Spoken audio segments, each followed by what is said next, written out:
thème de ce matin, c'est le Dieu de Mathusalem. Mathusalem signifie ce qui sera envoyé lors de sa mort. C'est quoi? Mathusalem. On parle de lui dans Genèse 5, 27. C'est lui qui bat le record de longévité, Mathusalem. Il a vécu 969 ans. Mathusalem. 969 ans. Alors les gens disent non. Dans l'Ancien Testament, ils comptaient autrement. Ce qu'ils appellent années, c'était chez eux des mois. C'est comme ça que certains expliquent, non? Donc 900, s'il a vécu 969 ans, en réalité, il a vécu 969 mois. Ce qui donne à peu près 80 ans. Si on prend 969 divisé par 12, ça fait 80 et quelques poussières. C'est en fait 78 ans parce que on dit qu'ils avaient des mois de 29 jours. 29 jours, donc ça peut être dans les 80, 78.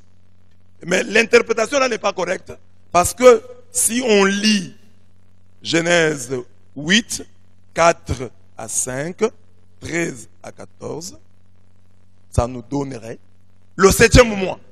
Donc, le 7e mois. Le 17e jour du mois. L'âge s'arrêta sur les montagnes d'Ararat. Au moins, on sait qu'ils arrivaient jusqu'au 7e mois. Le 7e mois de quoi? Parce qu'ils disent non, ils avaient leurs années, c'était nos mois à nous. Mais si on dit le 7e mois, le 17e jour du mois, l'âge s'arrêta. On dit les eaux allèrent en diminuant jusqu'au 10e mois. Donc au moins, on peut supposer qu'ils avaient des années d'au moins 10 mois. Parce qu'ici on parle de 10 mois. 10e mois. Et puis on dit l'an 601. Donc ils avaient des années. L'an 601. Le premier jour du mois, les eaux avaient séché sur la terre.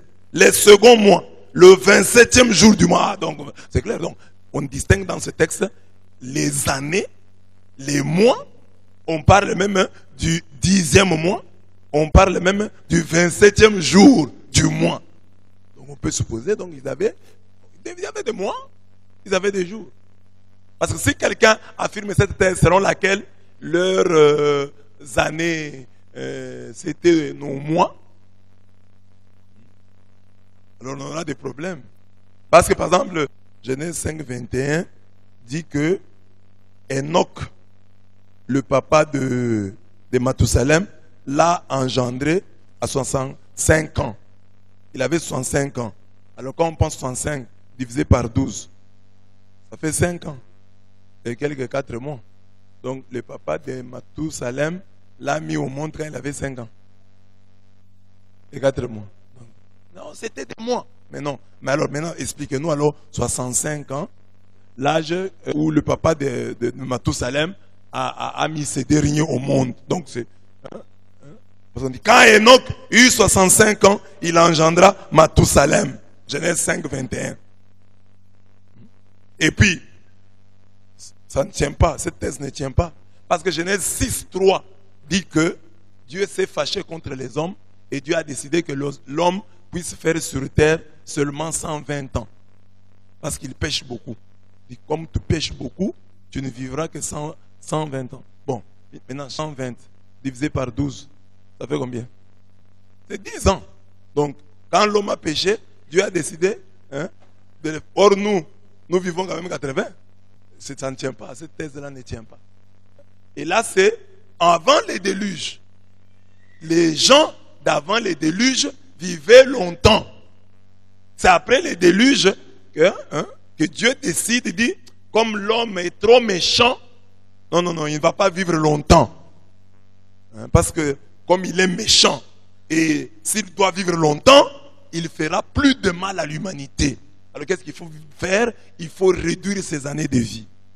Il y a la période antédiluvienne et la période post-diluvienne. L'adjectif qui vient de déluge, c'est diluvien. Donc, il y a la période avant les déluges, la période antédiluvienne. La période après les déluges, la période post-diluvienne. Alors, donc, d'après Genèse 6, 3, les gens qui ont vécu après les déluges vont vivre moins longuement. Parce que Dieu les a punis, Dieu les a trouvés trop méchants.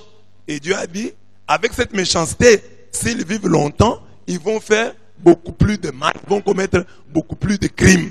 Alors il faut réduire leurs années de vie. Donc on doit considérer qu'ils comptaient comme nous.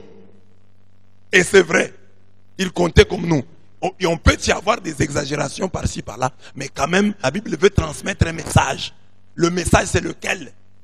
Les gens qui ont vécu à l'époque antédiluvienne, donc avant les déluges, ont vécu longtemps parce qu'ils étaient bons. Les gens de la période post-diluvienne meurent vite parce qu'ils sont méchants. Donc c'est l'enseignement. Par exemple, le 4e commandement dit, si tu veux vivre longtemps, honore ton père et ta mère. Ainsi tu vivras longtemps. Le secret de la longévité est donné là-bas. Amen. Donc le Dieu de Mathusalem, c'est le Dieu qui te donne la grâce de la longévité. Le Dieu qui te permet de vivre longtemps.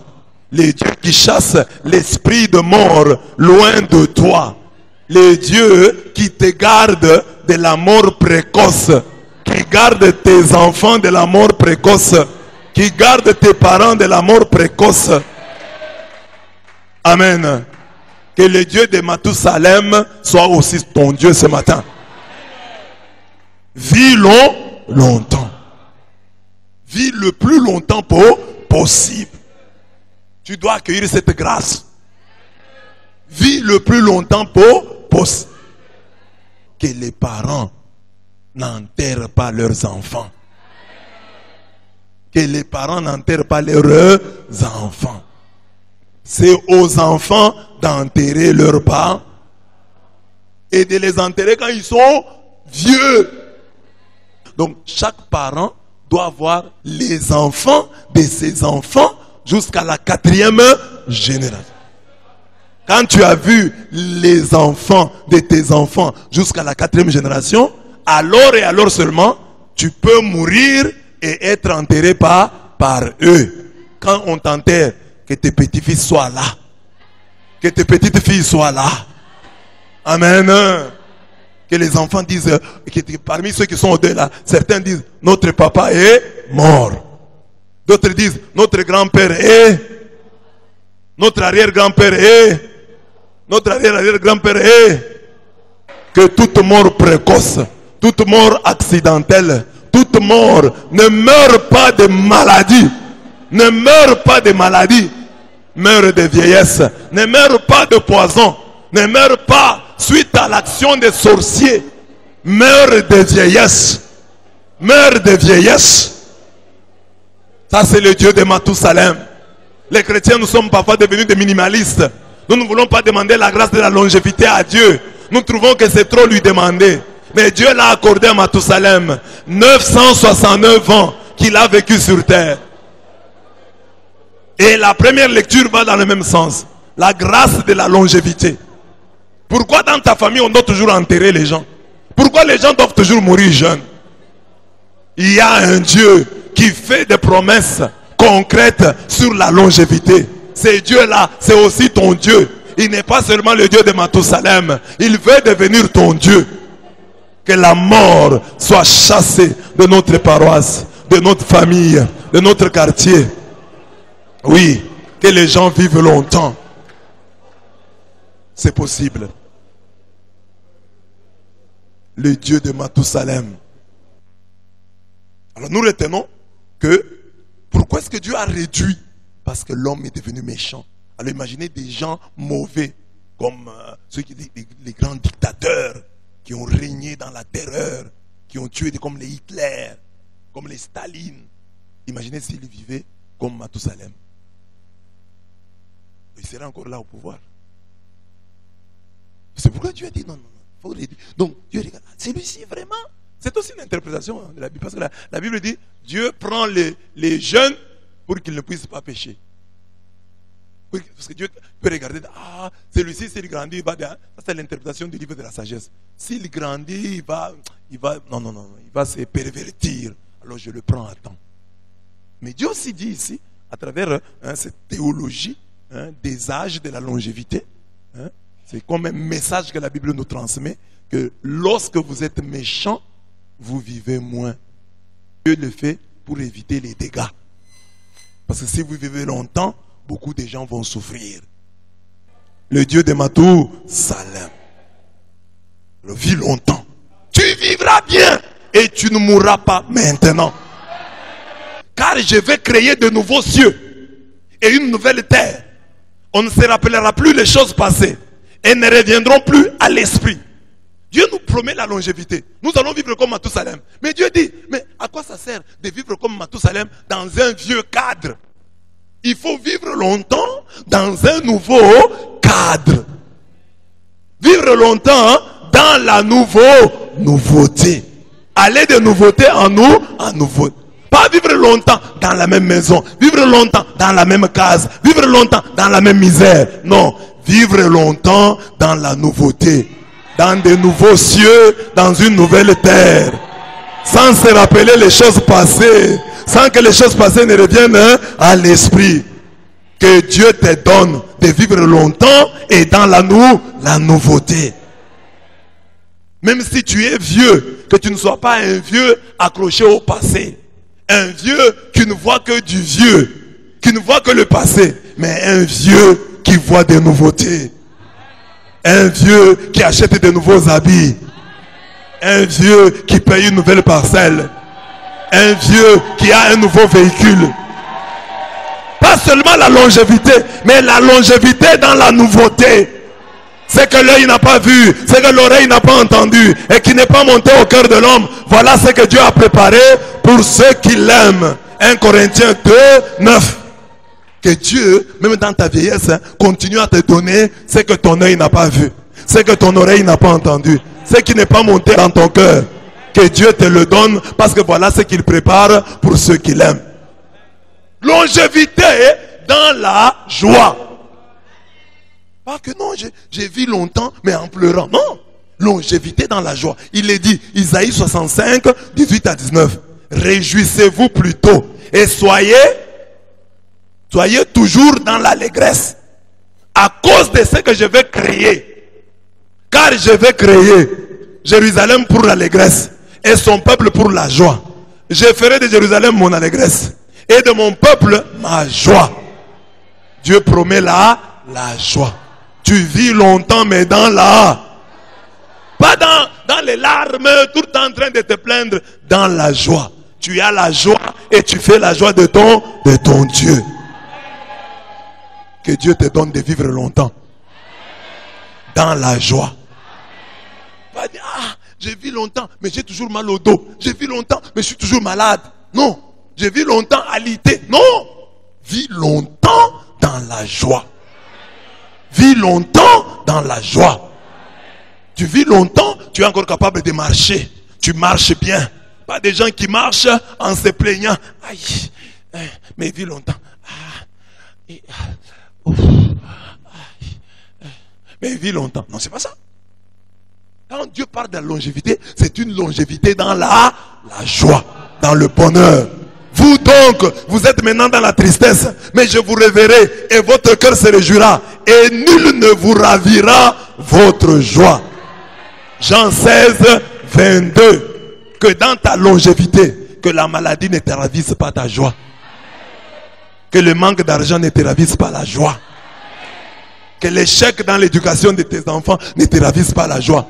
Parce que tu as bien vécu, mais tu remarques que tous tes enfants sont des voyous, ils n'évoluent pas. Tu ne seras pas heureux. Tu restes en vie pour contempler ton échec. Non, reste en vie pour contempler ta réussite. Mon enfant est devenu ministre. Voilà. Amen. Donc, la longévité dans la joie. Mais la longévité même là, c'est quoi? La promesse que nous avons entendue ce matin. Et ce matin, tu es venu à la messe. Et cette parole est sortie. Isaïe 65, 19 à 24.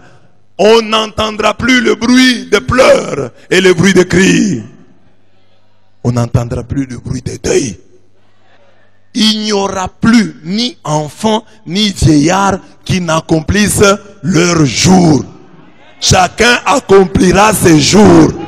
Il n'y aura pas de sorcier qui viendra écourter ta vie. Il n'y aura pas un chauffard qui viendra écourter ta vie. Il n'y aura pas un courant électrique qui viendra écourter ta vie. Il n'y aura pas de maladie qui viendra écourter ta vie. Il n'y aura plus ni enfants ni vieillards qui n'accomplissent leur jour. Car celui qui mourra à 100 ans sera jeune. Et le pécheur âgé de 100 ans sera maudit. Même le pécheur, il va vivre 100 ans.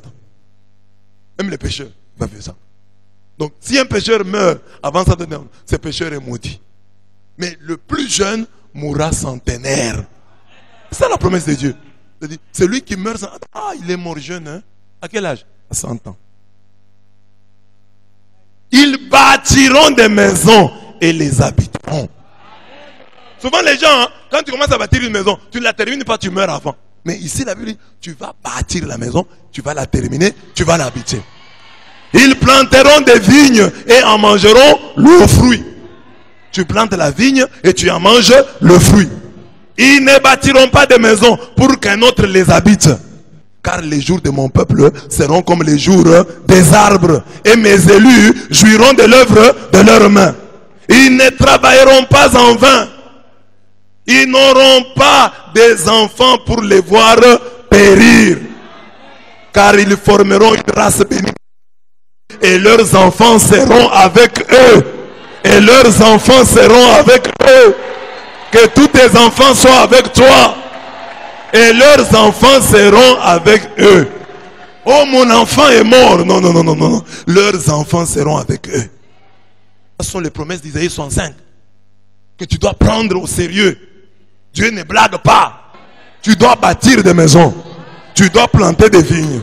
Tu bâtis une maison. Pas acheter seulement une maison. Déjà construite. Tu vas bâtir. Tu fais ton plan. Que la maison soit en étage. Je veux qu'en étage là, il y ait une chapelle. Je veux qu'en étage là, quand je suis là, j'ai une vue sur la mer. J'ai une vue sur le lac. J'ai une vue, hein? Donc tu vas bâtir une maison et tu vas l'habiter. Pas que tu achèteras une maison bâtie par quelqu'un d'autre. Toi, tu vas bâtir ta maison et tu vas l'habiter. Tu vas planter des arbres et tu vas en manger les fruits. Donc tu vas vivre longtemps. Tes enfants ne vont pas regretter. Ah, si papa était là. Non. Et ce sont tes petits frères qui restent manger l'argent de tes enfants. Tu mangeras l'argent de tes propres enfants. Tes enfants te feront voyager. Tu assisteras au mariage de ta fille. Tu seras là quand ta fille cadette sortira de la maternité avec son cadet. Et jusqu'à la 4e génération. Mais on peut, mais le psalmiste dit que, psaume 90, il dit que les jours de nos années s'élèvent à 70 ans et pour les plus robustes à 80 ans. Mais leur grand nombre n'est que peine et misère, car ils passent vite et nous nous envolons. Voilà c'est le constat du psalmiste. Mais ici, dans Isaïe 65, le texte que nous lisons, on dit le plus jeune mourra centenaire. Mourir à 100 ans sera mourir jeune. Et mourir avant 100 ans, même pour un pécheur, sera une malédiction. On vivra longtemps, mais bien. La longévité des hommes sera semblable à celle des arbres. Les racines seront profondément enfouies sous terre. Les deux mains de Yahweh seront sur nous. David constate que le plus vigoureux meurt à 80 ans. Mais Isaïe, Dieu promet que le plus jeune mourra centenaire. Quoi? Isaïe, c'est une pro. David fait un con entre une promesse et un constat. Nous prenons la promesse. David constate que les gens meurent à 80, mais ce n'est pas ça la volonté de Dieu. La volonté de Dieu est dans Isaïe ici. Dieu veut que tu vives le plus longtemps. Ne t'arrête pas au constat. Tiens-toi à la promesse. Accroche-toi à la promesse de Dieu. Ce qui est n'est pas ce qui devrait être. Amen. C'est comme maintenant là, tu peux constater que tu n'as pas l'argent. Mais c'est pas ça la volonté positive de Dieu. Ça c'est ce que tu constates. Je n'ai pas l'argent. Mais Dieu dit, l'or et l'argent m'appartient. Tu constates que tu es dernier de la classe. Mais Dieu a dit, tu seras le premier et non les derniers.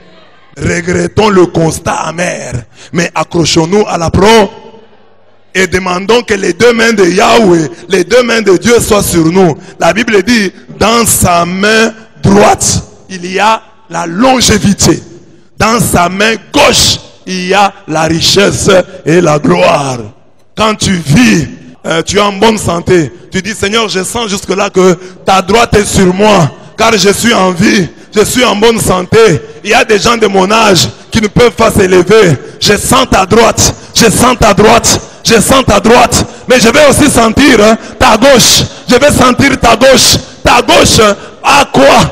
La richesse et la gloire. Que tes deux mains, d'après Proverbe 3, 16, que tes deux mains soient sur moi. La droite qui a la longévité et la gauche qui a la richesse et la gloire. Amen. Amen. Les deux mains doivent être sur toi. Seigneur, je sens la main droite parce que je suis en vie. Je veux aussi sentir la main gauche, la richesse et la gloire. Chacun vivra assez longtemps pour pouvoir jouir du fruit de son travail. On ne vivra plus pour laisser précocement aux autres le fruit de son travail, le fruit de sa vigne, le fruit de sa maison, le fruit de sa femme, de ses enfants. Non, non. Tu dois manger toi-même les fruits. Amen. Tu meurs, tu laisses ta femme, quelqu'un d'autre l'épouse, c'est pas bien. Les paroles de Dieu sont très puissantes. Dans l'évangile maintenant, le Dieu de Mathusalem est à l'œuvre. Le fils de ce grand fonctionnaire est malade. Donc il peut mourir. Il peut mourir. Son père dit non, non, mon enfant ne doit pas mourir. J'ai appris des histoires sur le prophète là de Galilée. En tout cas, il s'informe. Jésus est où pour le moment? Oh, Jésus était toujours, il allait de village en village, de ville en ville. Le fonctionnaire s'informe et on lui dit, Jésus, pour le moment, il est à Cana de Galilée. Le monsieur quitte sa ville, il habitait Capharnaüm. Il quitte, il se déplace, il fait à peu près 32 à 40 kilomètres. À l'époque, il n'y a pas de véhicule. Pour chercher la guérison de son fils. Parce qu'il n'acceptait pas que son fils puisse mourir jeune. Il dit non, Isaïe 65 ne dit pas ça.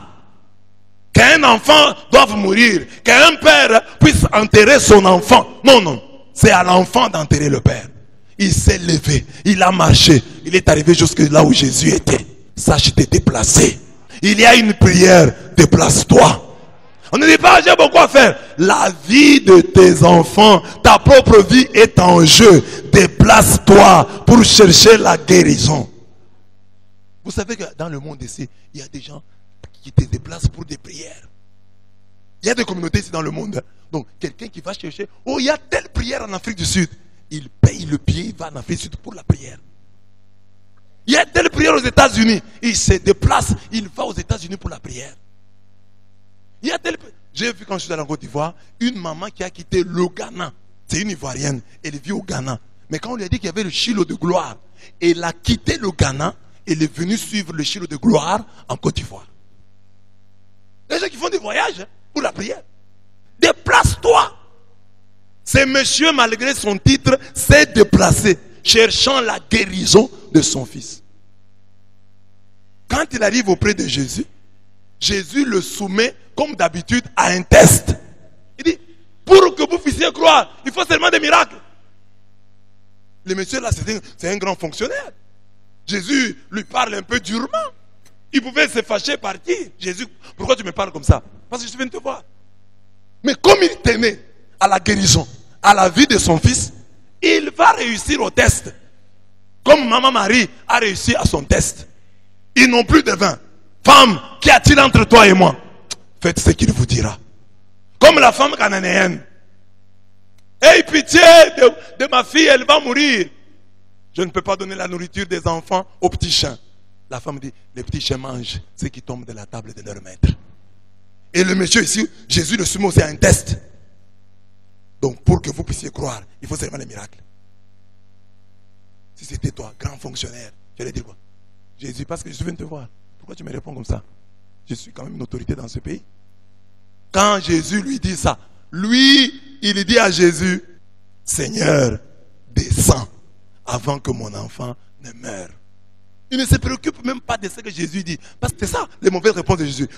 Tu pries, Jésus ne te répond pas. Il garde silence. C'est un test. C'est un examen, une épreuve. Tu pries, la souffrance augmente. Tu demandes à Dieu de te donner un bon travail, tu perds le petit travail que tu avais. Tu demandes à Dieu de guérir, une autre maladie vient s'ajouter. Cette nouvelle maladie risque de te déconcentrer. C'est ça la question de Jésus. C'est ça la mauvaise réponse de Jésus. Mais ces trois personnes dont je vous ai parlé ici, elles, qu'est-ce qu'elles font? Quand Jésus les soumet au test, elles réussissent. Ce fonctionnaire ici, soumis au test. Pour croire, il faut seulement que vous voyez les miracles. Lui n'écoute même pas Jésus. Seigneur, descendons, l'enfant va mourir. Et Jésus ne descend pas. Il est venu avec son schéma. Qu'on descende avec Jésus, comme ça l'enfant va guérir. Jésus ne descend pas. Jésus lui dit, va, ton enfant est vivant. Va, ton enfant vit. Va, ton enfant vit. Va, ton enfant vit. Va, ton enfant vit. Va, ton enfant vit. Et le monsieur obéit. Il part. Quand il arrive près de chez lui, les gens viennent l'accueillir. L'enfant est déjà bien. Il est devenu bien à quelle heure? Vers la 7e heure. Donc vers 13 heures. Vers 13 heures. Mais c'est l'heure à laquelle Jésus m'a dit, va, ton enfant vit. Donc Jésus ici, il guérit à distance. Il a la télé-guérison, la télé-bénédiction, la télé-grâce. Donc il n'a pas besoin de se déplacer. Par sa parole, il arrive partout. Par sa parole, il arrive partout. Là où sa main, son pied ne peut pas arriver, sa parole arrive. Va, ton fils vit. Va, ton fils vit. Il ne prie pas, il ne se concentre pas. Il dit seulement ça, va, ton fils vit. Mais le mérite, c'est de Jésus, bien sûr, mais aussi de cet homme. Imagine, toi, tu es venu avec un schéma, que je prenne Jésus, que je l'amène chez moi, il va imposer la main à mon enfant. Tu arrives là, Jésus ne fait rien de tout ça. Il te dit seulement, va, ton enfant vit. Tu veux dire, ah, il a une de mauvaise foi. Il ne veut pas m'aider. Moi, je suis venu ici pour qu'il ne veut pas venir chez moi. Non, Jésus ne l'a pas expédié. Ce monsieur croit en la parole de Jésus, en la télé-guérison de Jésus, en la télé-bénédiction de Jésus. Télé signifie loin. Télé, téléphone. Si l'homme a créé le téléphone, il a créé la télévision, il a créé le télégramme, la télécommande. Dieu a créé la télé-guérison. Tu n'as pas besoin seulement qu'on te touche. La parole de Dieu te guérit. Parce qu'il y a des gens qui se font des problèmes. Hein. Oh, comme je suis malade ici, il faut qu'on me touche seulement ici. Non, la parole de Dieu est assez puissante pour te guérir. Reçois donc ce matin ta télé-guérison. Reçois ce matin sa télé-bénédiction. Reçois ce matin ta télé-touche. Il te touche de loin. Il te guérit de loin. Il te bénit de loin. La main de l'Éternel n'est pas trop courte pour sauver. Isaïe 59, 1. La main n'est pas courte. Qu'est-ce qui allonge la main de Dieu? C'est la parole. Et cet homme a cru en la parole de Jésus.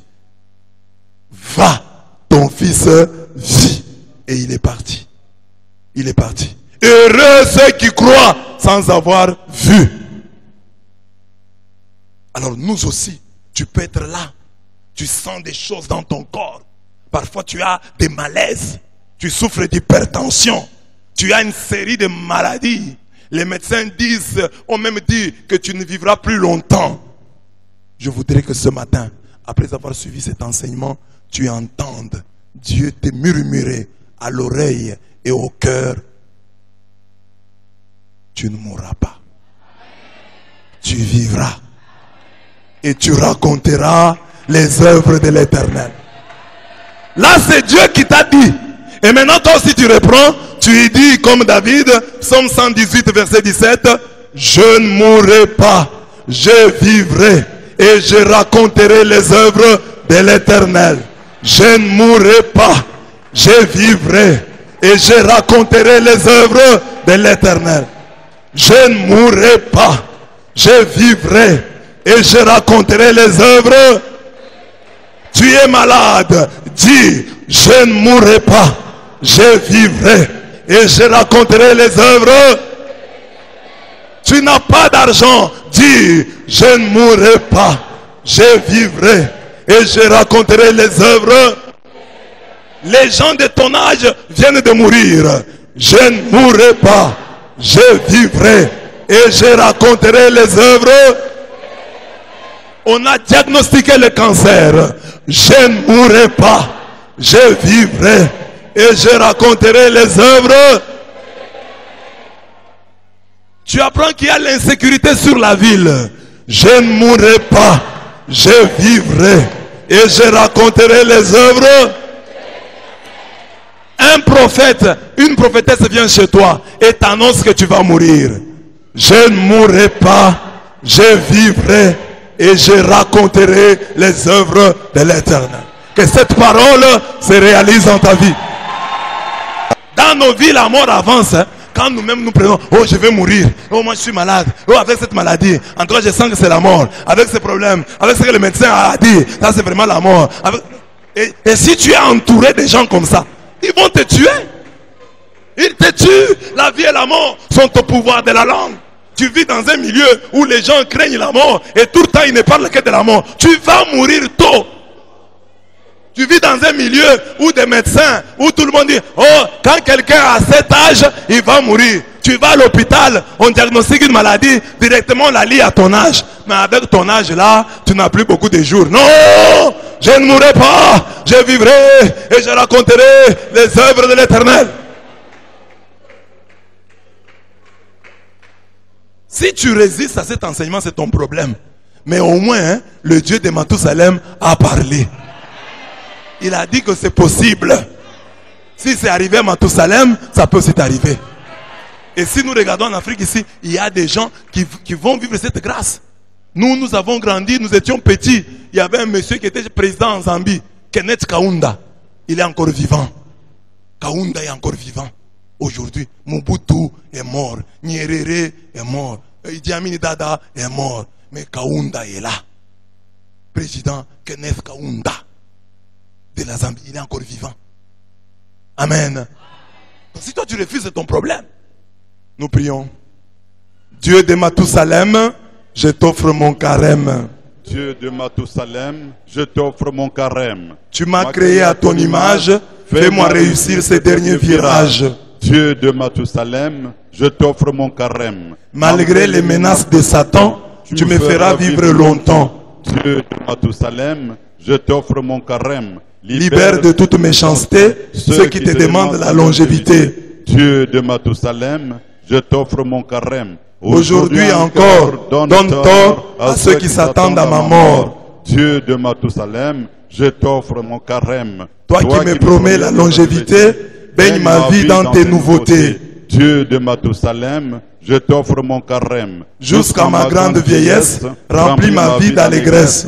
Dieu de Mathusalem, je t'offre mon carême. Que ta puissante parole joue en ma vie son rôle. Dieu de Mathusalem, je t'offre mon carême. Donne-moi de chercher mon miracle malgré tous les obstacles.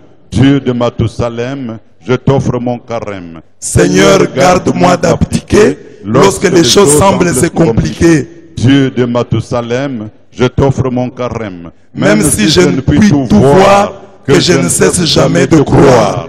Dieu de Mathusalem, je t'offre mon carême. Gloire au Père, au Fils et au Saint-Esprit. Comme il était au commencement, maintenant et toujours, dans les siècles des siècles. Amen.